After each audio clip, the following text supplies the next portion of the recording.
আসসালামু আলাইকুম, স্বাগত জানাচ্ছি এশিয়ান টেলিভিশনে। আপনারা জানেন আসছে আগামী 12ই ফেব্রুয়ারি অনুষ্ঠিত হতে যাচ্ছে জাতীয় সংসদ নির্বাচন।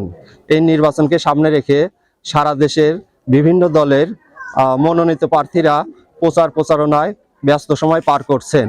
তারই ধারাবাহিকতায় আজকে আমরা আছি পাবনা 2 আসনের নির্বাচনী এলাকা ঢালারচর ইউনিয়নের। এ পর্যায়ে বিএনপির মাঠ কেমন, মনোনীত প্রার্থী অ্যাডভোকেট একেএম সেলিম রেজার পক্ষে কিভাবে কাজ করছেন তারা, এ সম্পর্কে কথা বলবো। আমরা সেলিম ভাইয়ের প্রচার মিটিংয়ে আজকে উপস্থিত হয়েছি এবং আমরা আশাবাদী 12 থেকে নির্বাচনে একেএম সেলিম রেজা হাবিব ভাই ঢালারচর পক্ষ থেকে 95% ভোট দিয়ে আমরা তাকে জয়যুক্ত করে সংসদে পাঠাবো ইনশাল্লাহ। উন্নয়নের প্রতীক, আমাদের ভালোবাসার প্রতীক ধানের শীষ এবং আমাদের আস্থার প্রতীক ধানের শীষ। এবং সেলিম রেজা হাবিব ভাই আমাদের অনেক ভালোবাসার মানুষ এবং পাবনার 2 বেড়া সুজাঙ্গনের মানুষ তাকে বিপুল ভোট দিয়ে সংসদে পাঠাবে। একেএম সেলিম রেজার পক্ষে কিভাবে আপনি মাঠে কাজ করছেন? আমরা জানপ্রাণ দিয়ে আমরা জনগণ নিয়ে দাঁড়ে দাঁড়ে ভোট চাইতেছি।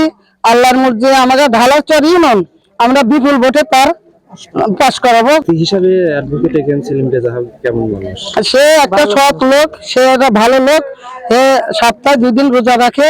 হে কোনো চাঁদাবাজ, দখলবাজ, সন্ত্রাস, মাদক ব্যবসায়ী তাদের মাদক মুক্ত শাসন করে। হে এগুলো প্রশ্রয় দেয় না। আচ্ছা, বিগত দিনে যখন এমপি ছিল তখন ঢালারচরে মানে কেমন উন্নয়ন করেছেন? সে প্রথমে সে ঢালারচরের জন্য ভালো উন্নয়ন আগে দিচ্ছে বেরিবাদ ঢালারচরের জন্য, তারপরে সবচেয়ে ভালো উন্নত হলো বেরিবাদ, তারপরে মসজিদে সে মাইক দিচ্ছে, বিদ্যুৎ দিচ্ছে, গরিব মানুষের পাশে সে সবসময় দাঁড়াইছে।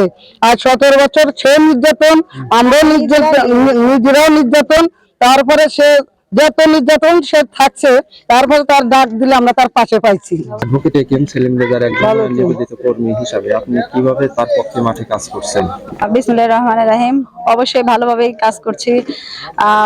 আমরা অবশ্যই 12 তারিখে দলমত নির্বিশেষে সবাই সেলিম ভাইয়ের জন্য দাঁড়ে দাঁড়ে গিয়ে বাড়িতে গিয়ে ভোট চাইবো এবং আমাদের একটাই কাজ হবে 12 তারিখ সারা দিন সেলিম ভাইয়ের, তারেক রহমানের ধানের শীষে আমরা শুধু ভোট দেব ইনশাল্লাহ।